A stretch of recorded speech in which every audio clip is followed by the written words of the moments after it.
예, 그 한 세 가지 차원으로 나눠서 생각해 볼 수 있을 것 같은데요. 첫 번째는 기술적 수요일 겁니다. 북한의 미사일 개발에 다원화하고 다종화하고 여러 가지 차원에서 쭉 이어지는 이 기술적인 향상의 필요성이 있기 때문에 하는 거다 하는 측면들이 좀 중요할 것 같고요. 두 번째는 뭐 국내 정치적 수요도 분명히 있는 것 같습니다. 코로나로 인해서 북한의 경제가 쉽지 않은 상황에서 2년 이상의 문을 닫고 있는 상황이다 보니까 또 뭐 코로나 환자는 없다고 얘기하지만은 굉장히 그 방역 정책 자체를 엄격하게 하고 있기 때문에 뭐 여러 주민들의 어려움도 좀 큰 것 같고요. 그런 상황 속에서 일종의 그 정치적 정당성을 확보하기 위한 국방력 강화라는 것이 국내 정치적인 수요가 있다고 보여집니다. 세 번째는 뭐 외교적인 수요라는 건지 볼 수가 있을 것 같은데요.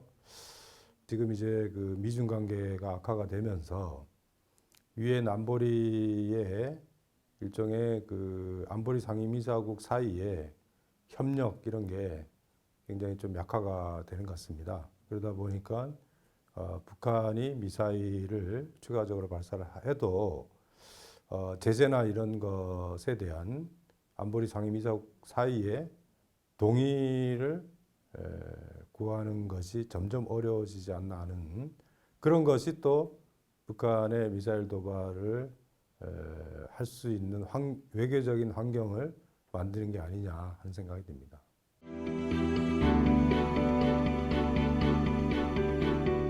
협상의 전망은 낙관적이지 않은 것 같습니다. 북한은 계속해서 이 도발의 수준을 높이고 있다라는 생각이 듭니다. 아직까지는 일종의 이제 레드라인을 넘지 않는 수준에서의 중거리 미사일을 다원화, 다종화하는데 초점을 맞추고 있지만은 점차적으로 레드라인 근처에 여러 가지 수준의 계획들도 예상할 수 있지 않을까 하는 생각이 듭니다. 뭐 올해 같은 경우에는 아마 일종의 위성 발사 같은 것들도 예상해 볼 수 있지 않을까 하는 생각이 듭니다. 이게 대륙간 탄도미사일과 유사한 기술적 종류로 우리가 해석을 하지만은 과연 유엔 안보리에서 우주의 평화적 이용에 대해서 과연 그 중국과 러시아가 얼마만큼 미국의 어떤 추가적인 제재에 동참할 수 있을까 하는 의문이 들기도 합니다. 그러니까 그런 차원에서 보면은 물론 이제 북중 관계에도 있어요. 그렇기 때문에 북한이 일종의 ICBM을 2017년처럼 그렇게 사용하는 것에 대한 외교적 부담감은 있을 거라고 생각합니다. 그렇지만 점차적으로 도발의 강도나 수준을 높여 나갈 가능성이 더 높지 않겠나 하는 생각입니다.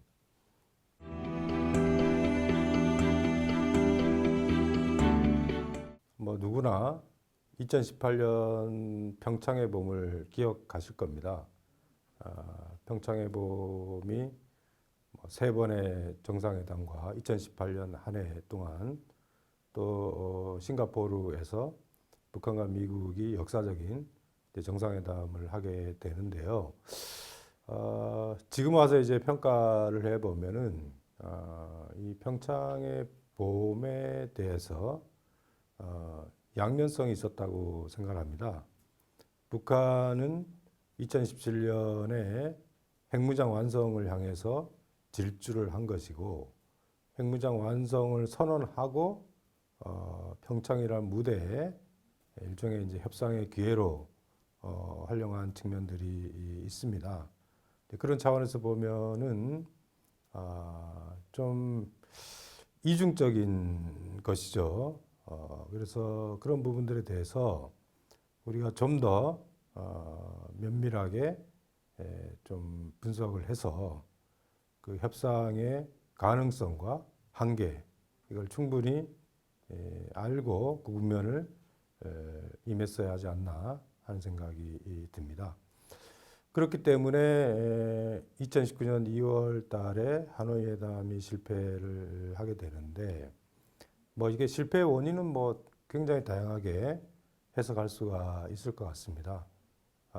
그렇지만 지금 와서 총체적으로 평가를 해본다면은 비핵화에 대한 입장의 차이 그런 부분들이 가장 중요하게 작용을 한 것이고 나머지 상황적인 요인들은 거기 이제 추가로 해야 될 것 같고요. 그래서 하노이 회담이 실패를 했을 때 좀 더 냉정하게 그 부분에 대한 평가와 대응을 했어야 하지 않나 하는 생각이 듭니다. 크게 보면 이제 두 가지인데요. 하나는 하노이 회담이 실패하는 시점에 미중 간의 경쟁이 격화가 되는 크로스가 발생을 하게 됩니다.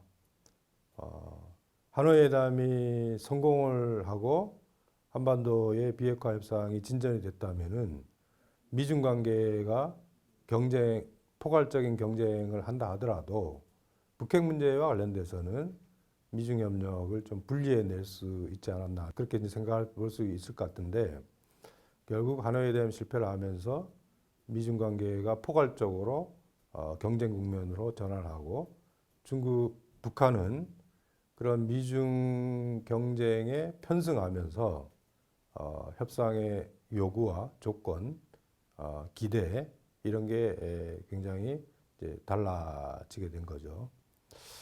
그리고 다른 한편으로는 결국 그 한국 정부의 대북 정책의 이 상대적 자율성의 공간이라고 할까요? 물론 이제 2017년 북한의 핵무장 완성을 추구하는 과정에서 강력한 제재 시스템이 작동을 하고 있었기 때문에 대북 정책의 자율성이라는 것은 구조적으로 제약이 된 측면들이 있습니다. 그런데 결국에는 한국의 협상에서의 중재 역할이라든가 여러 가지 그 역할을 하기 위해서는 좀 더 자율적인 공간을 만들어내기 위한 노력을 했어야 하지 않나 하는 생각이 듭니다. 그렇게 못했기 때문에 교착 국면이 시작이 됐을 때 그 교착 국면을 타개하기 위한 한국의 역할이 지극히 제한될 수밖에 없는 그렇게 되면 당연히 남북 관계도 멀어질 수밖에 없는 그런 상황이 이제 하노이 회담 이후의 상황입니다. 그런 측면에서 보면은 참 안타깝다 이렇게 생각합니다.